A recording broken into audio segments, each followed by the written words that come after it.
You're watching South Asian Newsline, and here are the top stories we are tracking for you on Monday, the 25th of November.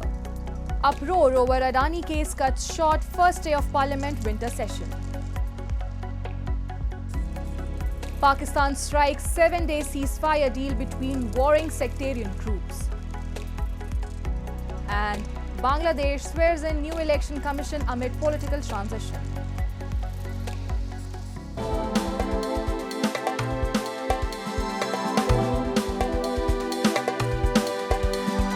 And now for all the details. The winter session of India's parliament commenced on Monday but faced early disruptions leading to the adjournment of both the houses. In the upper house of the parliament, proceedings were stalled as opposition MPs insisted on holding a discussion on the charges of bribery on the Gautam Adani group. Vice President of India and the chairman of the upper house, Jagdeep Dhankar, said he had received 13 notices from lawmakers demanding a discussion on the Adani issue, but he could not allow them as they did not conform to rules.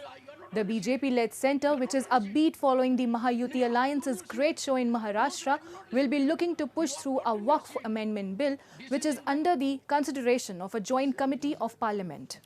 Prime Minister Narendra Modi, ahead of the start of the session, stressed on the importance of a healthy debate and noted that unfortunately certain individuals are trying to control the parliament.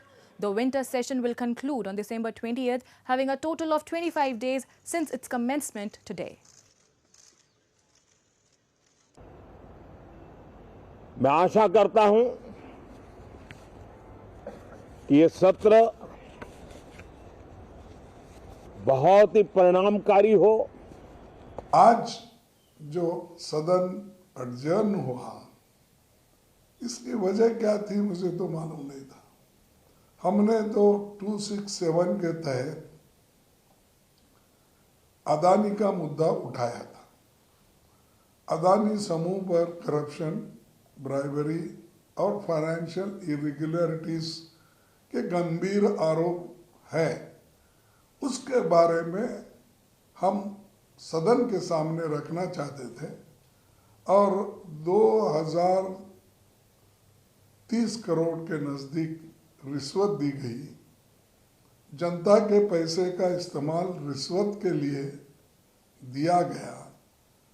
इसके बारे में हम उनको chairman साहब को भी समझाना चाहते थे। Amid India-Canada row, the Canadian government has decided to pursue a direct indictment against 4 Indian nationals accused of killing Khalistani terrorist Hardeep Singh Nijjar. With this decision, the pre-trial proceedings have been stayed in the Surrey Provincial Court and the case will go directly to the Supreme Court, reports suggest. Nijjar's killing in June 2023 sparked diplomatic tensions between Canada and India after PM Justin Trudeau alleged Indian government's role in the murder. However, Trudeau recently denied any involvement of PM Modi and other Indian officials. India flatly rejects any suggestion its agents were involved in violence against 6 separatists on Canadian soil. India calls these separatists terrorists, who it says are a threat to its security. A Pakistani government team mediated a 7-day ceasefire deal between rival sectarian groups on Sunday, halting days of clashes that have killed at least 68 people and injured dozens in the northwest of the country, one of the mediators said. The violence began when gunmen attacked convoys of civilian vehicles on Thursday, killing at least 40 people, mostly Shiite Muslims. That sparked retaliatory attacks against Sunni Muslim residents, and there have been pitched battles between armed groups from both sides. Armed Shiites and Sunni Muslims have engaged in tribal and sectarian rivalry for decades over a land dispute in Kurram district near the Afghanistan border. The government is yet to identify or publicly name who the attackers were, and no one has claimed responsibility.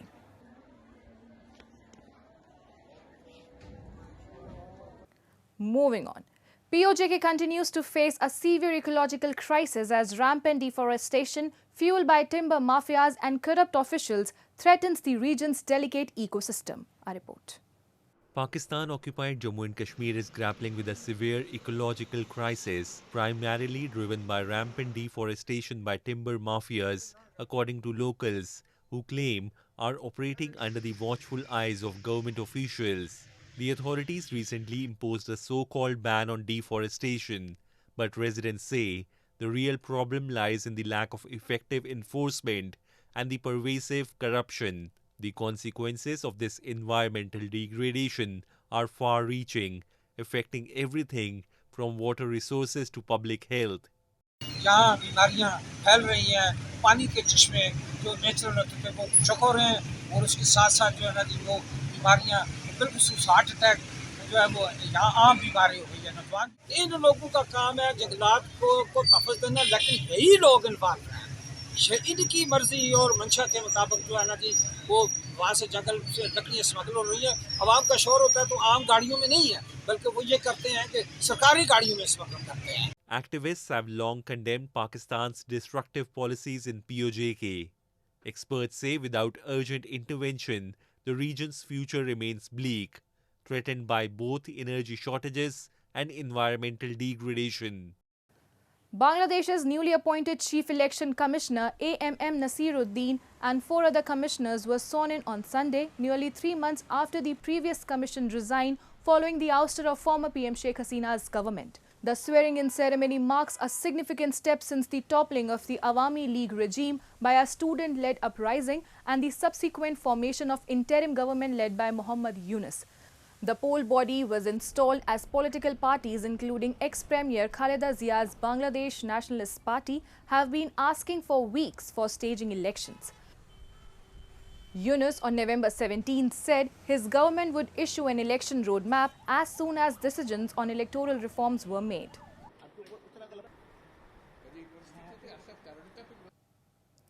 The envoys of Russia and China held separate meetings with Amir Khan Muttaqi, the acting foreign minister of Taliban-ruled Afghanistan, and discussed enhancing bilateral relations as well as cooperation in economic and regional matters.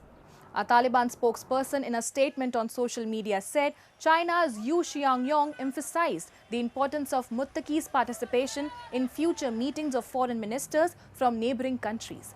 Meanwhile, Zamir Kabulov said that Russia seeks to send a high-level delegation to Kabul in the near future in order to boost cooperation.